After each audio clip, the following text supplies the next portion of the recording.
Mike Waverly was 37 years old when his wife handed him 2 bags, pointed at the door, and told him she needed a man who was already there.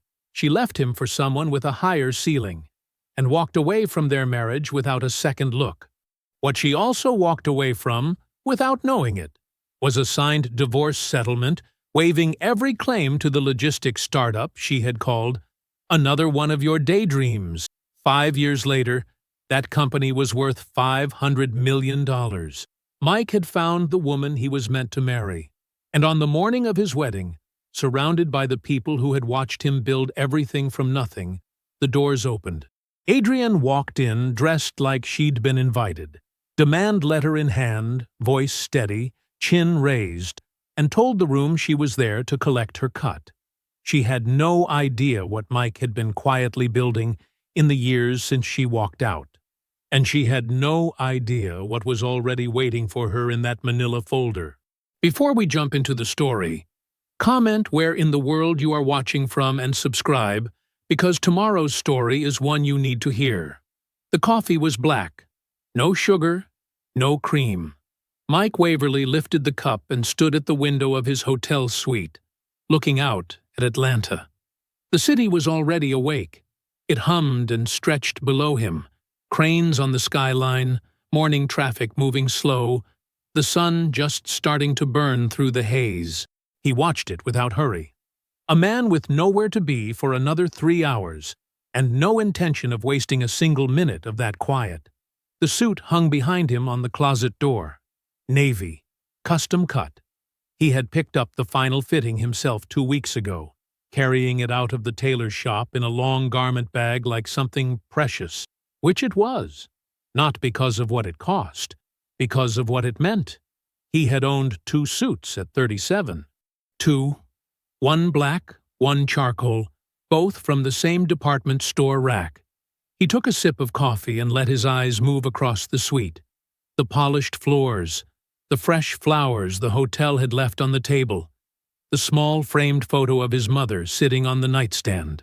Brenda Waverly, 67 years old in that picture, standing in front of her little house in southwest Atlanta, squinting into the sun and smiling like she had just heard some very good news. He kept the photo with him when he traveled. Had for 3 years now. On the bed, folded once and pressed flat like it was something official, was the note. He crossed the room and picked it up again, his 4th time reading it since it appeared under his door sometime before 6 in the morning. Mike, I know you're awake. I know you're drinking your coffee and looking at the city and trying to act like today is just another Tuesday. It isn't. Today, you let somebody love you in front of everybody. That's the bravest thing I've ever seen you agree to do. I'll see you at the altar. See. He stood there for a moment with the note in his hand. Then he set it down carefully, exactly where it had been. He had known Celeste Morgan for 3 years. He knew the way she laughed when something actually caught her off guard. A sharp little sound, almost surprised at itself. He knew she kept a yellow legal pad on her nightstand and wrote down thoughts at 2 in the morning when a case was bothering her. He knew she took her coffee with 1 sugar and drank it fast, standing over the kitchen counter, like she had already decided the morning owed her something. He knew that when she looked at him, really looked at him, she was not looking at what he had built. She was looking at who built it. That was new. That had never happened before. Not the way it happened with Celeste. He moved back to the window. 5 years ago, he had been a different version of himself. Same man underneath. Same discipline. Same patience. Same slow-burning certainty that he was heading somewhere worth going. But the life wrapped around that man had been wrong. Ill-fitting. Like wearing someone else's jacket and trying to move naturally in it. He had been 37. Operations director at Hartwell Freight Solutions, a mid-size company with decent margins and no real vision. He was good at the job. Too good for it, if he was being honest, which was something he had learned to be. His business plan for Wavcor, a logistics and real estate services firm built on a model he had been refining for 3 years, sat in a folder on his home laptop, organized down to the quarterly projections. He had revised it 11 times. He knew what it was worth. His wife had not agreed. Adrienne.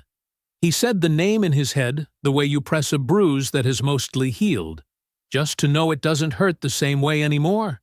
She had called the pitch deck another one of your daydreams. Not once, multiple times. The last time with a kind of tired contempt that told him she had stopped even trying to hide how she felt. Adrienne had wanted a life that was already assembled. The address, the circle, the label. She was a woman who wanted to move into success, not build it. She had looked at his planning and seen stagnation. She had looked at his patience and seen weakness. She left him on a Tuesday. He remembered that with strange clarity. A Tuesday in October, the kitchen smelling like the coffee she had already finished by the time he came downstairs. She was standing near the window. She had her arms crossed. She told him she needed a man who was already there, like there was a place he was supposed to have arrived at and had simply failed to show up. She asked him to be out of the house by Friday. He did not beg. He did not negotiate. He did not raise his voice or slam a single door. He packed 2 bags, drove to his mother's house, slept on an air mattress in Brenda's spare room, his laptop open on the carpet beside him, WavCore still running in 17 browser tabs. 8 months later, the company was operational. 48 hours ago, it had closed a private equity deal. $500 million. The number was not public yet. A handful of people knew. His attorney, Philip, Celeste. The firm on the other side of the table. That was the full list. Adrienne was not on it. She had left 6 months before his first seed round closed. $2 million, which at the time had felt like the whole world, and in hindsight was just the beginning of the beginning. She had walked out of his life, of her own free will, in her own good time, for a man she believed had a higher ceiling, and she had never looked back. He had looked back once, briefly. From the right distance, it looked exactly like what it was, the best thing that ever happened to him, wearing a bad disguise. He turned from the window and looked at the suit. Then he looked at the photo of his mother. Then he picked up his coffee, finished the last of it, set the cup down on the windowsill with a small, precise click. He crossed to the closet, lifted the suit off the door, carried it to the mirror, took his time. He pulled on the jacket and settled it across his shoulders, smoothed the lapels with both hands, and stood there for a moment looking at the man in the glass, 42 years old.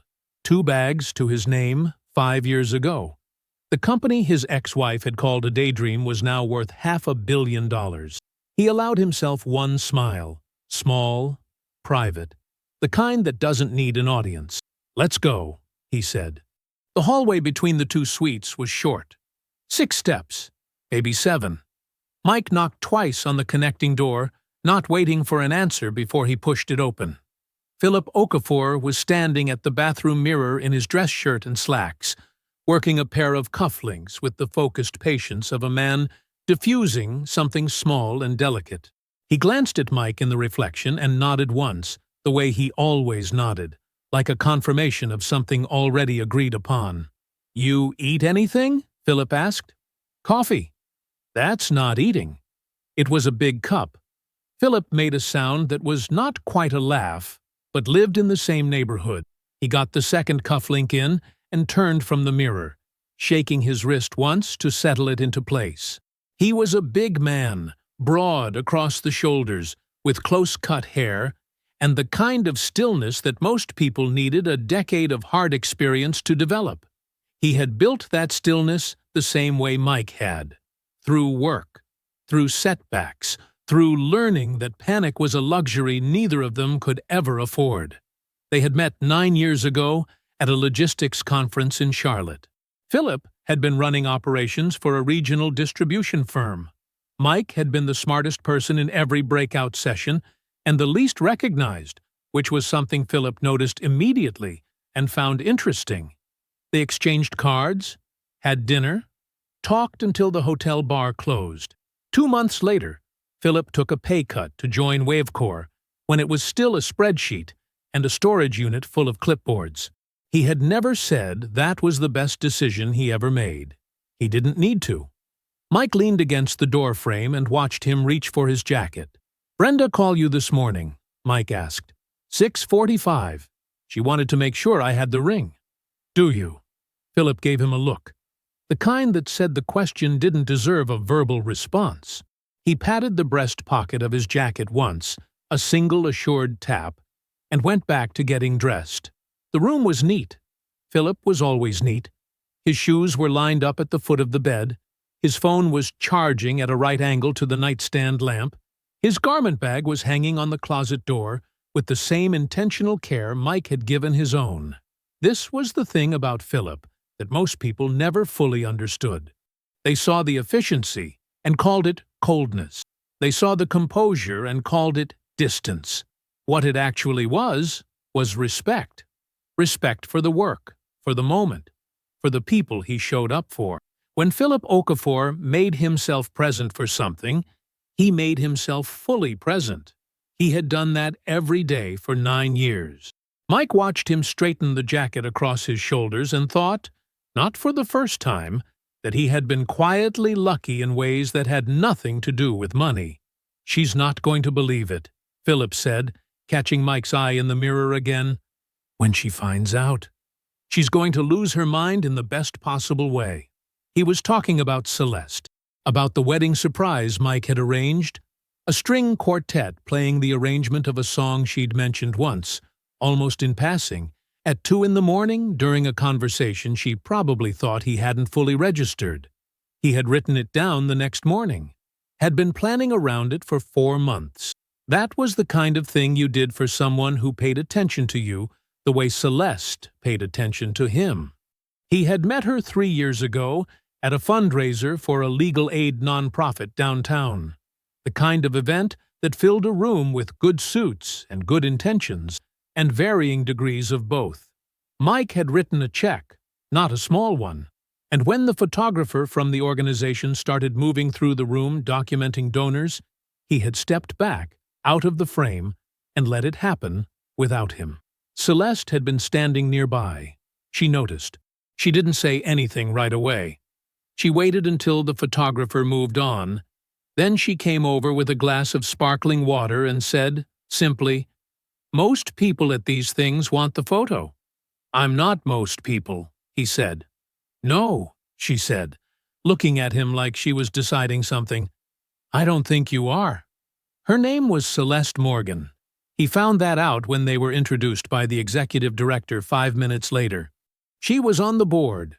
She was a civil rights attorney who had, in the past 18 months, argued 2 cases that made national news, and treated both with the same brisk focus she applied to a glass of sparkling water at a fundraiser.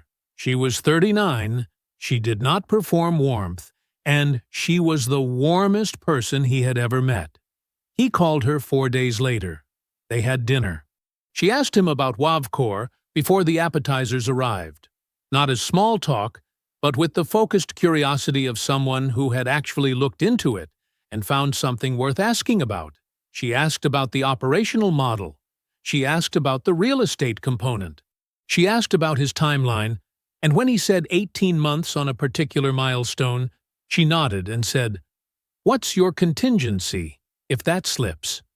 Nobody had ever asked him that. Not like that. His first marriage had been full of polite silences on the subject of his work. Adrian had moved through his plans the way you move through a room you're not interested in, present, technically, but already thinking about somewhere else. Celeste moved into what he said, and looked around and asked what was in the corners. She came into his life when Wavecore had traction, but not yet mass. She had seen the 3 a.m. spreadsheets, had, more than once, woken at 2 a.m. to find him still working at the kitchen table, a legal pad full of numbers and a second cup of cold coffee beside him. She had not told him to come to bed. She had pulled the chair out across from him and said, "Tell me what you're stuck on." He told her. She was not an operations expert. She did not need to be. She was smart, and she was fully there. And sometimes that is the only tool a problem requires. She stayed through the difficult middle. The quarter where 2 key contracts fell through in the same month. The partnership negotiation that dragged 8 weeks past every reasonable deadline and then collapsed entirely. The morning he told her, very quietly, that he wasn't sure the timeline was going to hold, and she looked at him across the kitchen and said, "Okay, then we adjust the timeline." We. She had said we. Not in the easy way, not as a casual figure of speech. She said it like she had already done the math and confirmed her seat at the table. He had not forgotten that. He had never once confused what Celeste saw in him with what the PE deal had made possible. The money was the result. She had signed on for the process. The actual difficult, uncertain, grinding human process of it, and she had not flinched at a single mile of it. That was the woman waiting for him downstairs. "Come here," Philip said. Mike crossed to him. Philip reached up and straightened his tie. 2 small adjustments, quick and deliberate, then stepped back and looked at him squarely. Not the way you look at a man and compliment his suit. The way you look at someone after 9 years of building something together and let the silence say everything you don't need to put into words. "You ready?" Philip asked. Mike held his gaze. "Been ready." Philip picked up his phone from the nightstand, slipped it into his jacket pocket, and gestured toward the door. The 2 of them walked out of the suite together and moved down the hallway toward the elevator. Downstairs, outside the city, at a private estate with 80 chairs and fresh white flowers, and 1 woman in a dress who had chosen him at his valley. Everything was waiting. The estate sat 12 miles outside Atlanta, settled behind a long gravel drive lined with oak trees old enough to remember a different world. The main hall had high ceilings and tall windows that let the afternoon light pour in at an angle that turned everything it touched gold.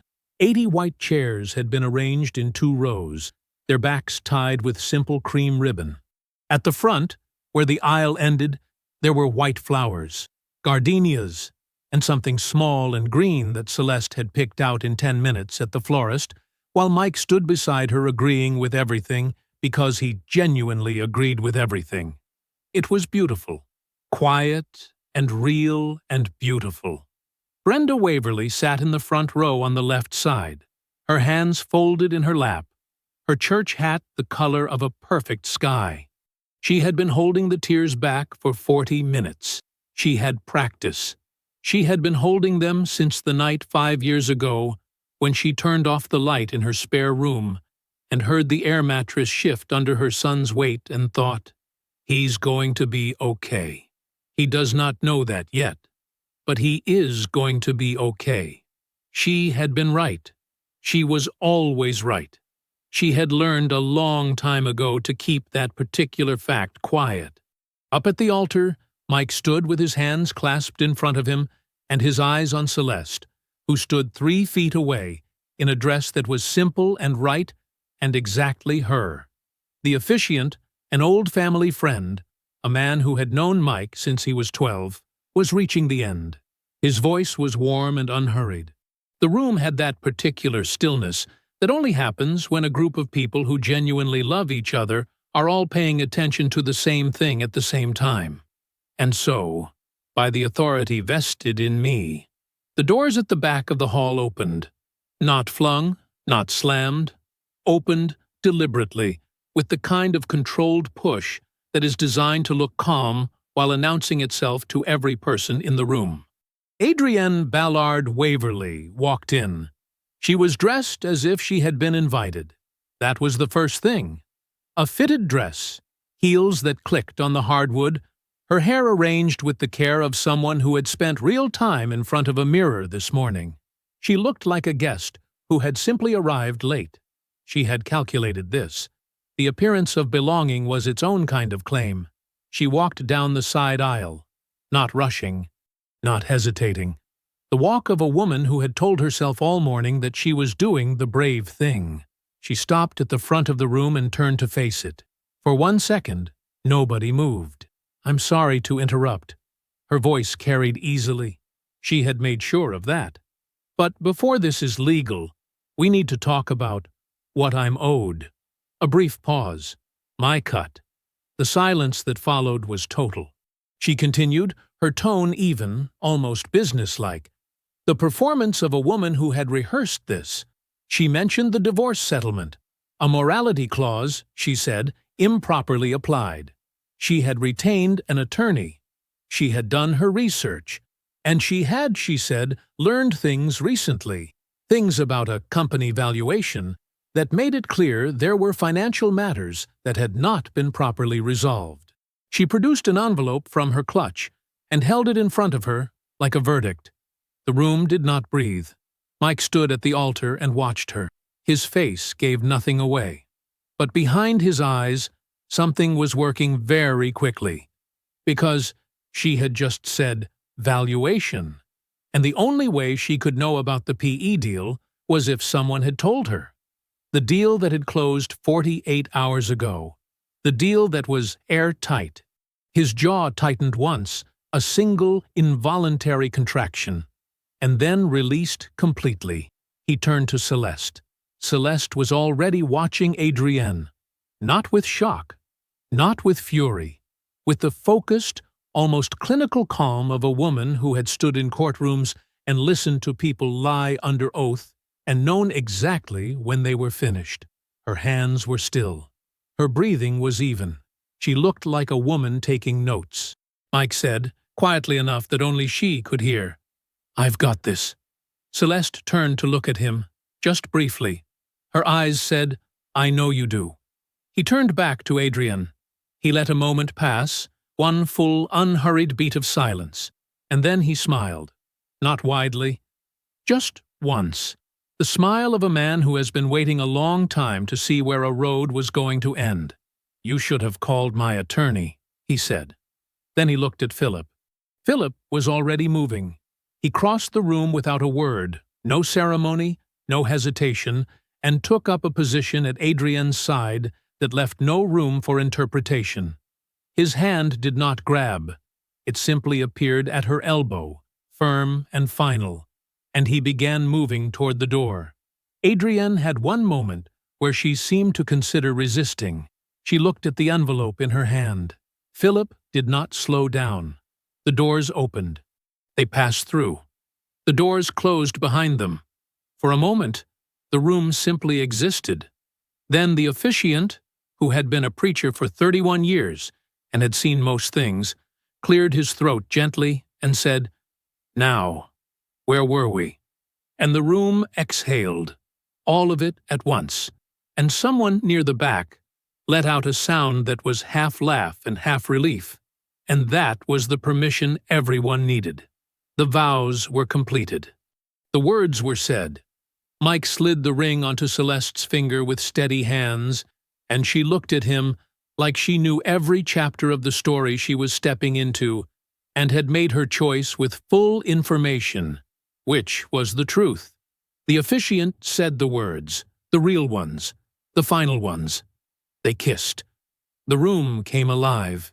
They walked back up the aisle together, Celeste's hand in his, her fingers pressed against his palm like she was taking his pulse or offering him hers.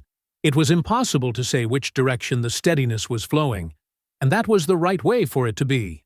Their guests stood on either side, clapping, some crying, Brenda in the front row with a tear running clean down her left cheek that she made no effort to stop. Mike caught her eye as he passed. She nodded once, small and certain. "I told you so," the nod said, in the most loving way a person could say a thing without saying it.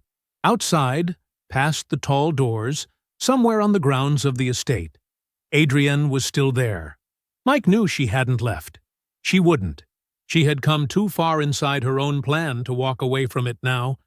Whatever she was feeling, whatever story she was still telling herself out there in the afternoon sun, she was waiting. And Mike had no intention of letting her wait forever.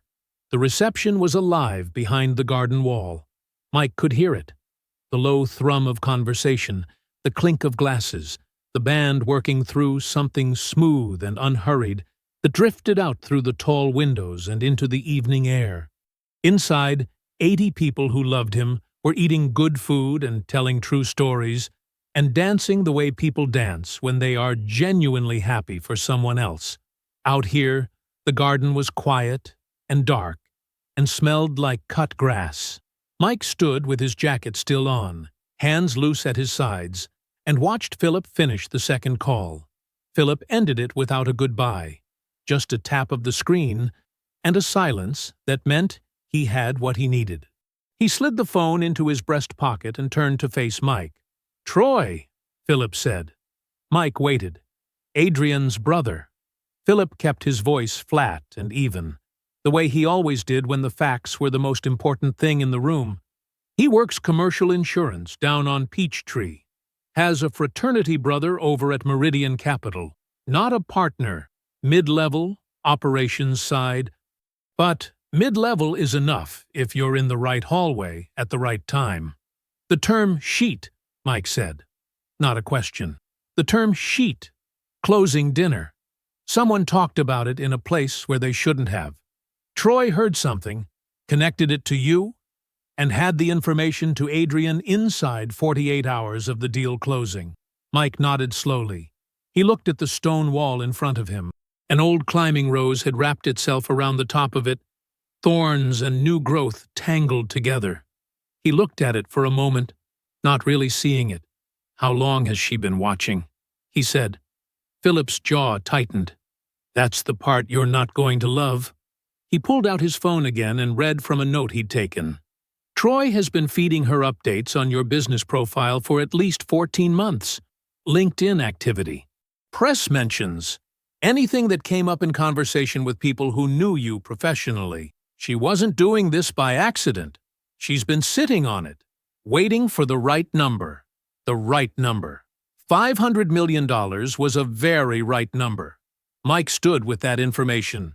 He did not react to it the way a man might be expected to react. No sharp exhale, no tightening of the fists, no change in the set of his shoulders. He just let it settle, the way he had always let hard information settle, like sediment in still water. Give it time. Let it clarify. Then you could see what you were actually dealing with. He had always known Troy was a talker. Troy had been trading in access and information since college, a man who turned other people's business into social currency because he didn't have enough of his own to spend. It was not malicious in any precise way. It was just who Troy was. A weak link who had never once considered that weak links get found. What Mike had not known was how long Adrian had been watching, how patient she had been, how deliberate.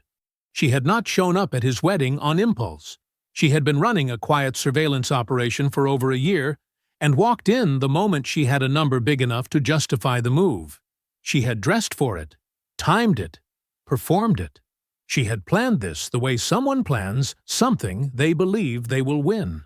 "I want to pull Troy's employer into it," Philip said. "Information breach. He used a confidential PE transaction to feed intel to a third party. That's not nothing. That's potentially his license. I know. And there's the sanction filing. Linda can have it drafted by Monday morning. I know.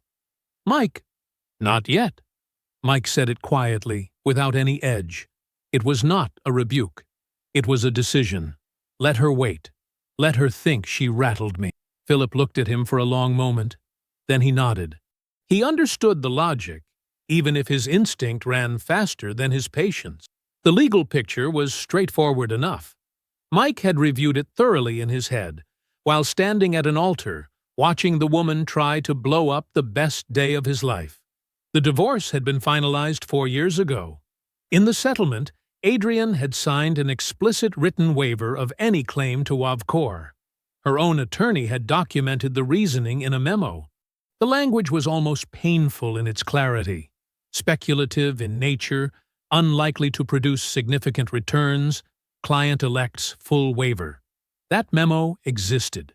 That signature was real. Whatever legal theory she was now operating on was built on sand, but sand could still make noise. A headline didn't need to survive a motion to dismiss. It just needed to run. Mike knew this. He had known it the moment she said the word valuation in front of 80 people. He straightened his jacket, glanced toward the lit windows of the hall, where shadows moved, and the music kept playing.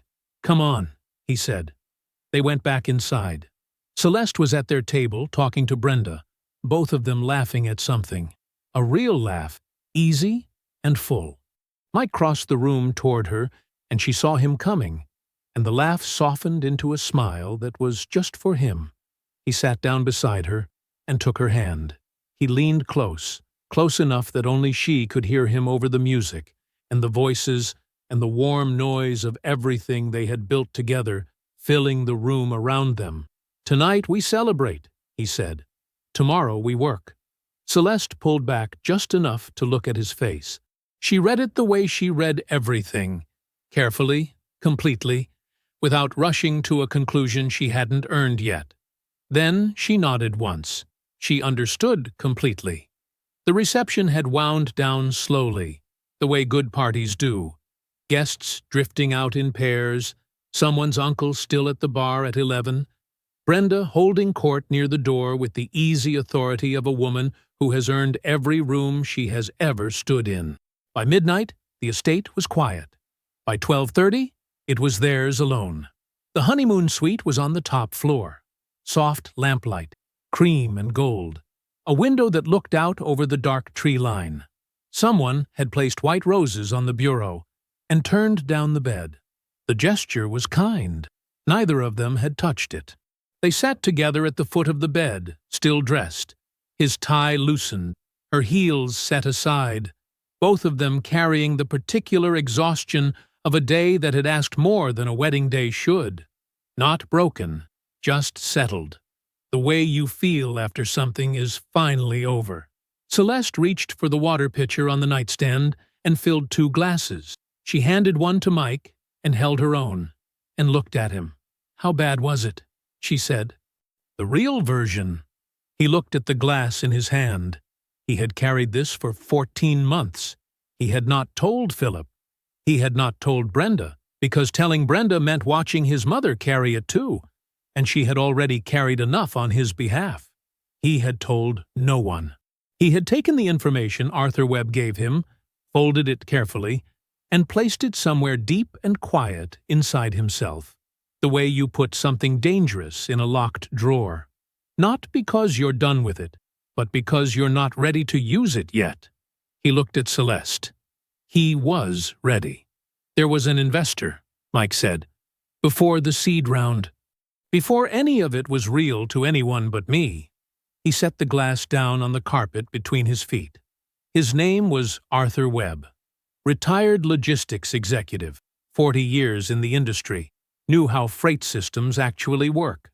Not a man you had to explain fundamentals to.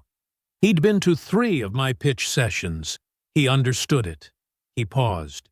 He told me, to my face, at dinner, that he was in for $600,000. Celeste was still. Just listening. That was real money then. Seed round money. The kind of number that makes other people start believing, because they see that someone serious already does. Mike's voice stayed even, steady, like he was reading from a report. 6 weeks later, he withdrew. No explanation. A 2-line email saying he was stepping back from early-stage investments. Very polite. Very nothing. He looked at the window. "I spent 8 months thinking I had done something wrong in that room. Said the wrong thing. Missed something in the numbers.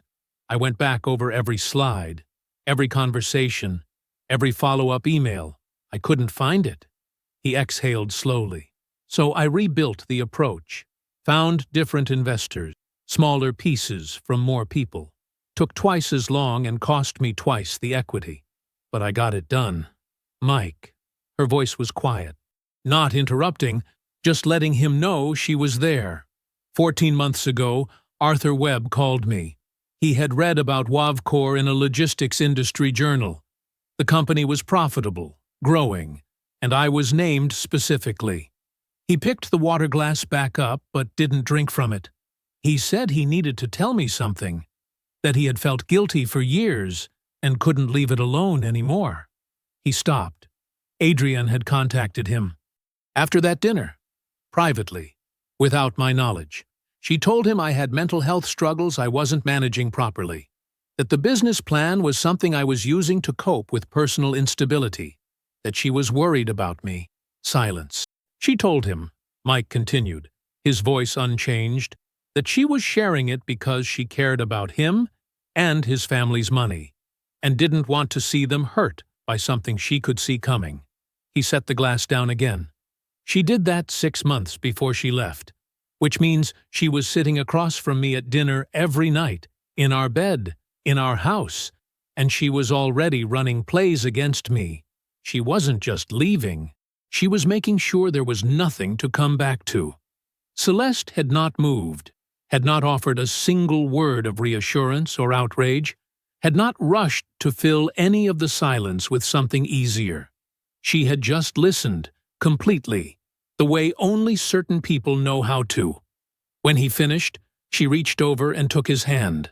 Not both hands, just one of hers, placed over his, warm and steady. Neither of them spoke for a long moment. The lamplight held. Outside, the tree line was dark and still. Then, Celeste said it, quietly, without performance, with the kind of certainty that doesn't need to be raised to be heard. She picked the wrong man to underestimate. The morning came in slow and quiet. Sunlight pressed through the curtains in long, pale strips. The white roses on the bureau had started to open overnight. The city beyond the window was already moving. Atlanta never fully stopped. But up here, on the top floor, it was still. Mike was at the desk by 7. He had slept 4 hours. That was enough. He had a cup of black coffee at his right hand, the unsealed demand letter flat on the desk in front of him, and his attorney's voice coming through the phone on speaker. Celeste sat in the chair near the window with her own coffee, legs tucked beneath her, listening. "The legal theory is weak," said the attorney. His name was Gerald Foss, and he had been Mike's counsel since Wavcor's first term sheet. He was careful and precise, and did not waste words. The commingled assets argument doesn't hold because there were no marital funds invested in Wavcor. The company was incorporated 4 months after the divorce was finalized. The oral promise claim relies entirely on her assertion that you verbally agreed to include her in any future venture proceeds. There is nothing in writing. There is no witness named.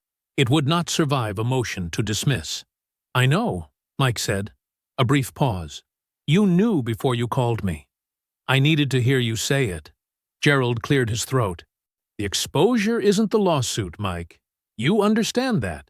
Tell me anyway. The exposure is the story.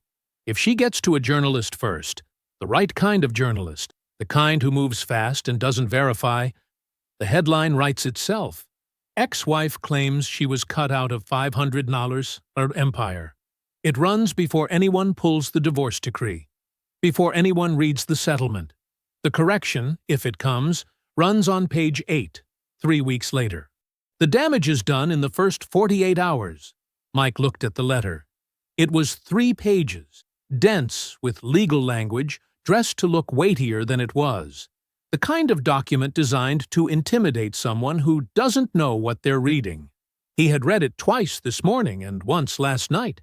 He had identified the 3 weakest paragraphs before his coffee finished brewing. "I want to file for sanctions," Gerald said. "We have grounds." Her attorney had to know this claim is frivolous. "Not yet," Mike said. "Mike." "Not yet, Gerald. Thank you." He ended the call. Philip arrived 11 minutes later. He knocked twice and let himself in. The kind of entry that required no announcement between men who had shared 100 early mornings exactly like this one. He had a coffee of his own, and the look on his face that he always wore when he had already done 3 things before anyone asked him to.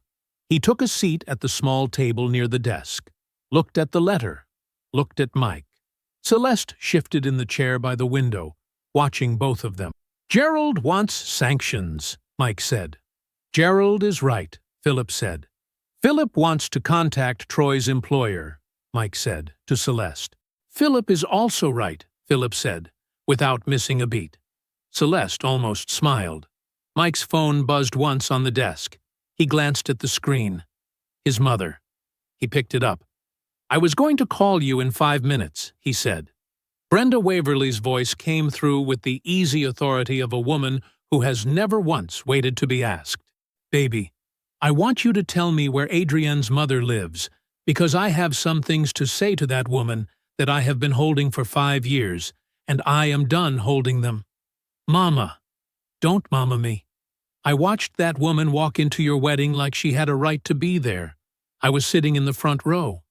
I know you were. I had my good dress on. You looked beautiful." A pause. "Don't try to smooth me over." But her voice had softened, just slightly. "Are you all right?" "I'm fine, I promise." "Celeste all right?" "She's sitting right here." "She's better than fine." Another pause. "Good. She's a good woman, Michael. You hold on to that." He could hear her settling, the way she always did when she knew he had things under control.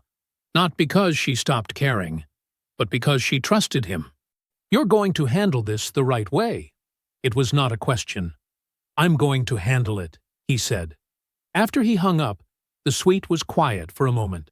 3 people and 1 unsealed letter, and a problem that had more than one correct solution. Mike looked at Philip, then at Celeste. Then he picked up his phone, found the number, and dialed. It rang twice. "Hello?" Adrienne's voice was measured, prepared. "It's Mike." He kept his voice even, businesslike, offering nothing. "I'd like to meet. 2 days from now, just the 2 of us. No attorneys." A pause. "There are things worth discussing in person." A beat of silence on her end. He could feel her reading it, calculating. "Fine," she said. "Where?" He gave her the address of a conference room he had already booked. He said goodbye and ended the call. He set the phone down on the desk. He looked at Philip. "She thinks she won round 1. Philip picked up his coffee. "Let her." They checked out of the hotel at 10. The drive home took 40 minutes. Celeste had the window down, her elbow resting on the door, watching the city give way to wider roads and old trees and the quiet stretches of green that always marked the approach to their neighborhood. Mike drove. Neither of them felt the need to fill the silence. The house was exactly as they had left it 2 days ago. Furniture, fresh paint smell, a set of wedding gifts stacked neatly near the front door by the neighbor who had a spare key. It was a good house, not a statement, just good. Wide windows, hardwood floors the color of dark honey, a garden out back that Brenda had already volunteered to help plant. Celeste dropped her bag in the hallway and carried her garment bag upstairs. Mike brought in both suitcases, set them at the foot of the stairs, and went to the kitchen to start a pot of coffee. While the coffee brewed, he opened his laptop on the kitchen counter. He found Arthur Webb's number in his contacts. Looked at it for a moment. Then he dialed. Arthur picked up on the second ring. He was 71 years old, a retired logistics executive who had built and sold 2 companies in his career. His voice had the measured weight of a man who chose his words because he had earned the right to. "Mike, I've been expecting your call. I need something from you, Arthur." Mike kept his voice level. "I need a written account, notarized, of everything Adrienne said to you before you withdrew. The full conversation, dated, every detail you remember." A pause, not hesitation. The pause of a man deciding how to say yes in a way that carries its full meaning. "I've had that account written and sitting in a drawer for 14 months, Arthur said. "I typed it up the same week I called you. Didn't know if you'd ever need it. Hoped you wouldn't. But I kept it ready." A short pause. "I'll have it notarized today and messengered to your office by tomorrow morning." "Thank you, Arthur." "Don't thank me. I should have called you the day she showed up at my door." His voice was even but firm. the way that old regret sounds when it has been sitting long enough to become something useful. You let me know if there's anything else. Mike ended the call. He poured his coffee. He stood at the counter for a moment, looking out the kitchen window at the backyard. The garden was just a stretch of good dirt right now. Brenda was going to love fixing that. He picked up his phone and sent Philip 3 words: "Pull the documents." Philip's reply came back in under 2 minutes. It was 1 word: "Already did." Mike almost smiled. He carried his coffee to the desk in the study and sat down. Philip had already uploaded a shared folder with the core divorce proceeding documents, the signed settlement, the asset schedule, the WAVCOR waiver. Mike opened each one and read through them with the same care he would give a term sheet. The waiver was on page 6 of the settlement agreement. Adrienne's signature was at the bottom in blue ink, neat and unhurried. She had signed it without hesitation because she had not believed for a single second that it would ever matter.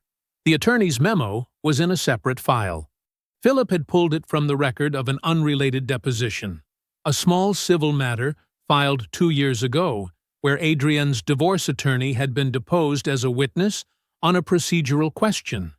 The memo had been entered into evidence as a background document and never scrutinized. It was 4 paragraphs long. The relevant line was in the 3rd paragraph. The client expressed no confidence in the venture's long-term viability and elected to waive any potential claim in exchange for a clean settlement and expedited close. Her words, her choice. In her attorney's handwriting, transcribed to a typed memo, filed in a court record, Mike highlighted the line. He called Brenda at 3 in the afternoon. She answered with, "Tell me you're not calling to work. You just got married yesterday. I'm calling to check in." A beat. "You're working." "A little." He heard her exhale. The particular exhale that meant she was choosing patience. "How's the house?" "Good. Quiet. Celeste likes it." "Course she does. She has good sense." Then, without shifting her tone, "I knew what that woman was the first time she picked up her phone in the middle of dinner when you were talking. You were explaining something to her. I don't even remember what it was. And she just picked up her phone and started scrolling. Didn't even look up." A pause. "I kept my mouth shut because you loved her, and it wasn't my place. But I knew. I know you knew. You take your time, baby. Do it right. You've been doing this long enough that you know how." A warmth in her voice, quiet and sure. "I love you. Love you too, Mama." After the call, the house settled into the particular stillness of late afternoon. Celeste had gone upstairs to unpack. The coffee had gone cold. The folder on Mike's desk was organized, labeled, and complete. He reached up to the shelf above his desk and took down a photograph in a plain black frame. It was a picture someone had taken without asking. His mother, he thought, though she had never confirmed it. He was sitting on the floor of her spare room, back against the wall, laptop open on his knees. The air mattress was visible behind him. He was looking at the screen with the particular focus of a man who had nothing left to lose and had decided to treat that as an advantage. He kept it framed, not as a wound, as a compass. He looked at it for a long moment. Then he set it back on the shelf, closed the folder, and placed it beside his laptop. He went to find Celeste. She was in the kitchen, her back to him, the overhead light warm and low. He crossed the room and wrapped his arms around her from behind, and she settled back against him without a word. They stood there quietly. Tomorrow was the meeting. The office building was on Peachtree Street, 12 floors up, with a view of downtown Atlanta that cost nothing because Mike had not rented the space for the view. He had rented it because it was neutral. Not his office, not hers. A conference room with a rectangular table, 6 chairs, a water pitcher, and no art on the walls. Nothing that belonged to either of them. They arrived at 8:40. The meeting was at 9. Mike set the manila folder on the table in front of him and did not open it. Philip sat against the wall to the left, jacket buttoned, hands folded. He had not said much on the drive over. He didn't need to. The two of them had been in enough rooms together that silence between them was never empty. It was just stored energy. Waiting. Mike poured himself a glass of water and looked out the window. At 9:07, Adrienne walked in. She was dressed well. That was the first thing. A charcoal blazer, fitted. Hair done. Makeup precise. She had put in the work of looking like someone who belonged in a room like this, and she had mostly succeeded, which was always her particular skill. She carried a leather portfolio and the demand letter inside it, and she set both on the table across from Mike, with the deliberate care of someone who had rehearsed the gesture. She glanced at Philip. He looked back at her and said nothing. She sat down. "Thank you for meeting me," she said. Her voice was composed, almost warm, with just enough formality underneath it to signal that she considered this a professional engagement. "I want you to know I didn't come to your wedding to cause a scene. I came because time was running out and you weren't returning my calls." Mike did not respond to that. He just watched her. She opened the portfolio. She laid out her argument with rehearsed fluency, citing the morality clause, the timeline of the PE deal, the structure of their marriage during the early development of WavCore. She used the word partner twice. She said things like our shared foundation and the years I contributed to your stability and what the law recognizes as marital enterprise. She referenced her attorney. She slid the demand letter across the table and left her hand on it for a moment before withdrawing. She finished with, "I'm not here to fight. I'm here because what I'm asking for is fair." The room was quiet. Mike looked at her for a moment. Then he opened his folder. He did not say anything yet. He placed the first document on the table and slid it toward her. The signed divorce settlement, page 6 facing up. The WavCore waiver highlighted in yellow. Her signature at the bottom in blue ink, neat and unhurried. She looked at it. Her chin lifted slightly. He placed the second document beside the first. Her divorce attorney's memo, the third paragraph uppermost. The highlighted line read, "The client expressed no confidence in the venture's long-term viability and elected to waive any potential claim in exchange for a clean settlement and expedited close." Something shifted behind her eyes. Not panic. Not yet. The particular stillness of someone who has just seen a card they did not know was in the deck. Mike placed the third document on the table. He looked at her. Then he picked up Arthur Webb's notarized letter and began to read it aloud, slowly. Arthur's voice on the page was plain and precise. The account of a man who had been carrying guilt for over a year and had written every word with the care of someone making a formal correction. He described the dinner party. He described Adrienne's call. He transcribed, to the best of his recollection, exactly what she had said. That Mike had mental health struggles he wasn't managing. That the business plan was a coping mechanism. That she was concerned about his stability. Mike read every word. By the time he set the letter down, the color had left Adrienne's face. Not gradually. All at once, the way warmth leaves a room when a window breaks. Mike's voice stayed even. "You didn't just leave," he said. "You tried to bury me. While you were still sleeping in our bed, you were already running plays against me." Adrienne opened her mouth. He continued without raising his voice. "You signed away your claim because you didn't believe I would build this. That was your call to make, and you made it. You were wrong." He paused, just briefly. "That is not a legal argument. That is a consequence." He slid the folder across the table until it rested in front of her. "If your attorney files anything, mine will file for sanctions the same day. I will also pursue a tortious interference claim for what you did to my investor relationship. Every document in that folder becomes an exhibit. You will explain to a judge, and possibly a jury, why you tried to sabotage the business you are now claiming entitlement to." He stood. Philip stood. Adrienne remained in her chair. The portfolio was still open in front of her. The demand letter sitting beside Mike's documents. And for the first time in the story, she looked genuinely small. Not defeated in a dramatic way, but reduced. The way someone looks when the performance finally costs more than it's worth. Mike picked up his water glass, took one last sip, and set it down. He walked to the door. At the threshold, he stopped. He turned back once, not with heat, not with satisfaction, but with the quiet finality of a man who has carried something a long way and is now, at last, setting it down. "I hope you find what you're looking for, Adrienne." His voice was steady and without cruelty. "I genuinely mean that. But you won't find it here." He and Philip walked out. Philip drove.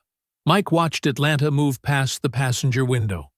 The highway was busy for a Tuesday morning. Delivery trucks, commuters, the ordinary machinery of a city that did not know or care what had just happened in a conference room on the 12th floor of a building on Peachtree Street. That felt right, somehow. The world had not shifted. Only the weight Mike had been carrying had. They rode without talking for almost 10 minutes. Then Philip said, "How do you feel?" Mike kept his eyes on the window. The skyline passed. A billboard. A overpass. Like it's over. A beat of silence. "Let's make sure it is." Philip nodded once and drove. The first domino fell 3 days later. Mike's attorney called at 10:30 on a Thursday morning. He did not call with celebration in his voice. He called the way lawyers do when the news is good, but the situation still warrants care. He reported that Adrienne's attorney had reviewed the full documentation package Mike's team had assembled and declined to file anything on her behalf. The case had no legal merit. That was the professional assessment. The less professional assessment, relayed secondhand and almost certainly accurate, was that the attorney had told Adrienne that proceeding would create significant personal exposure for her and none for Mike. Mike thanked him, ended the call, and went back to work. The second domino was Troy. Philip had been careful about it. He surfaced the information, Troy's leak, the fraternity connection, the timeline, through the right channel inside the PE firm during what appeared to be a routine aspect of Wavcor's ongoing integration process. He did not accuse. He simply made certain that the correct people had the correct facts and allowed the firm's own compliance process to do what compliance processes exist to do. Troy Ballard was placed on administrative leave within a week. The stated reason was a pending internal review of whether he had violated his firm's information confidentiality policies. The unstated reason was that he had, demonstrably, and everyone involved knew it. He called Adrienne the same afternoon the notice was delivered. Philip heard about the call secondhand through the same channel he had used to surface the information. According to the account, Troy was not calm. He wanted to know what she had done, what she had told people, whether she understood what she had started. Adrienne had no answer for him. The third piece moved on its own. Arthur Webb published a brief professional endorsement of Wavcor and of Mike personally in a logistics industry newsletter. 2 paragraphs, measured and precise in the way Arthur spoke and wrote. He cited Mike's operational vision, the company's growth trajectory, and what he called an early instinct, later confirmed that Waverly understood this industry at a foundational level. He had not told Mike he was going to write it. Mike read it on a Wednesday morning over coffee and sat with it for a moment before setting his phone down. To anyone who knew the history, the endorsement read exactly as what it was, a public correction. A man with standing in their industry saying, on the record, what he believed. People in the right rooms understood its meaning without needing it explained. Adrienne's social standing in Atlanta began to change, not in one moment, not with a confrontation or an announcement. The way these things actually happen, a slow and quiet withdrawal, invitations that stopped arriving, conversations that became shorter. The particular cooling that follows when the right story reaches the right people through the right channels. Mike said nothing publicly. He had not said anything publicly about any of it. He did not need to. Brenda, however, had mentioned the wedding interruption to her church circle. She had done so with complete precision. The words Adrienne used, the envelope she carried, the expression on Mike's face when he told her she should have called his attorney. Brenda was not a gossip. She was a woman who told the truth to people she trusted, and she trusted her church circle entirely. Brenda's church circle was large, and it had long memories. The final piece came from Philip, 8 days after the meeting. He called on a Sunday afternoon. Mike was at his desk, reviewing a document. He picked up on the second ring. Philip said, "I need to tell you something. The man she left you for." Mike set the document down. He filed for personal bankruptcy 2 years ago. Company collapsed. From what I can find, she's been living on savings and borrowed money for close to 18 months. The line was quiet. Mike looked at the wall in front of him. He thought about the charcoal blazer, the leather portfolio, the rehearsed argument, delivered with borrowed confidence. She had not come to his wedding because she thought she was winning. She had come because she had nothing left. A long pause. "I'm not happy about that," Mike said. "Philip, I know." Mike, "Good. Write it down so you remember I said it." That evening, Mike sat at his desk at home, the folder closed beside his laptop, his phone quiet on the surface next to it. The house was still. Outside, through the window, Atlanta made its ordinary sounds: distant traffic, a neighbor's dog, the low hum of a city that never fully stopped. Celeste appeared in the doorway. She leaned against the frame and looked at him. "Is it done?" Mike looked up at her. "It's done." She crossed the room and sat down beside him, her shoulder pressed against his. Neither of them spoke. Outside, Atlanta hummed. 18 months later, the house smelled like coffee and morning. Mike sat at his desk near the window, a mug at his elbow, a document open on his screen. The light came in at a low angle, the way it does in early fall in Georgia. Warm, but not heavy, clean against the hardwood floor. Outside, a line of oak trees ran along the back of the property, their leaves just beginning to turn. Celeste was at the table across the room, a stack of case files open in front of her, a yellow legal pad beside them. She was reading with the same focused stillness she brought to everything. Not tense, just present, fully in it. Neither of them had said much since breakfast. It was not the quiet of two people who had run out of things to say. It was something else. The particular quiet of two people who had chosen each other correctly and no longer needed to fill the air to prove it. WavCore's PE integration had completed on schedule. Ahead of schedule, technically, though Mike never led with that. He had learned a long time ago that the people who talked loudest about their timeline were usually the ones most surprised when it slipped. He let the numbers speak. The $500 million valuation was holding. The IPO filing was in preparation. A controlled public offering, structured carefully, timed deliberately. Mike had reviewed every line of the prospectus himself. Old habit. He trusted his team, and he verified their work. Both things were true.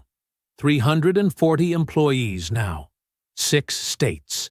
The number he was proudest of was not the valuation or the headcount, but the composition. A deliberate third of his workforce sourced from communities that did not typically produce corporate logistics talent. Not because resumes came through the standard pipelines, but because Mike had built a different pipeline. He did not call it charity. He did not call it a program. He called it investment, because that is what it was. The same raw operational intelligence that had been present in him at 25 and dismissed as potential that needed seasoning.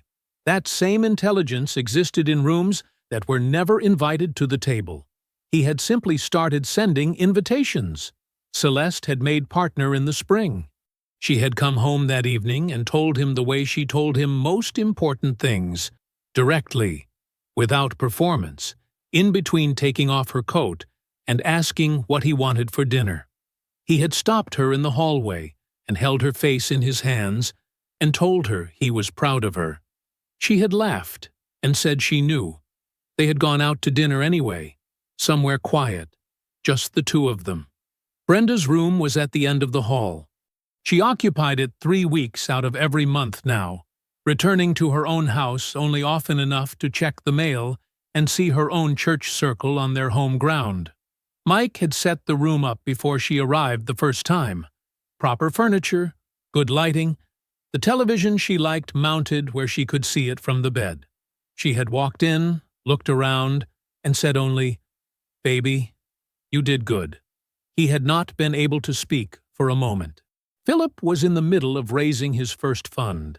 The announcement had gone out quietly, as Philip did everything, and the response from the investment community had been immediate and serious. Mike was his primary backer, not as a favor, as a conviction. The speaking invitation had come through a contact at a community college 12 miles from where Mike grew up. Not a prestigious institution, not a business school with a marble lobby and a naming sponsor.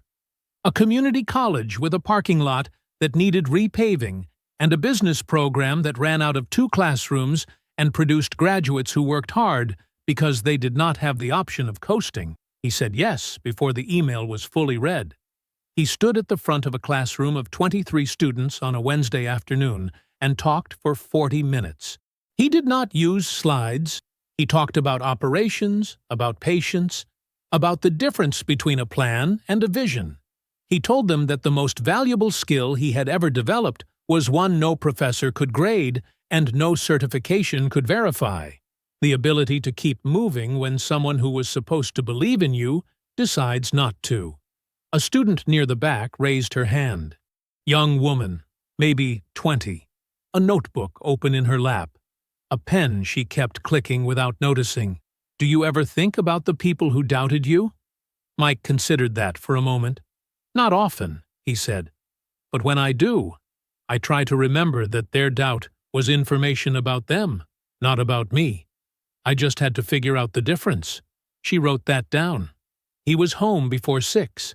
Celeste was still at her desk, the legal pad now covered in notes, a second cup of coffee gone cold beside her. She glanced up when he came through the door and gave him a look that asked how it went without using any words. He gave her a small nod that answered the same way. He looked in on Brenda. She was asleep in the chair by her bed, the television on low, one of her evening programs, the sound turned down to almost nothing. He reached over and pressed the button. The screen went dark. He pulled the door almost closed behind him. He went back to his desk, sat down, picked up his document where he had left it. His phone buzzed on the surface beside him. An industry alert. A competitor's name in the preview. He turned it face down without reading it and returned to his work. The house was quiet. The oak trees outside had gone dark against the evening sky. Mike Waverly was exactly where he was always going to end up. He just got there without her. I hope you enjoyed that one. Be sure to like the video and subscribe so you don't miss the next story. I've picked out 2 more for you that I think you'll really like.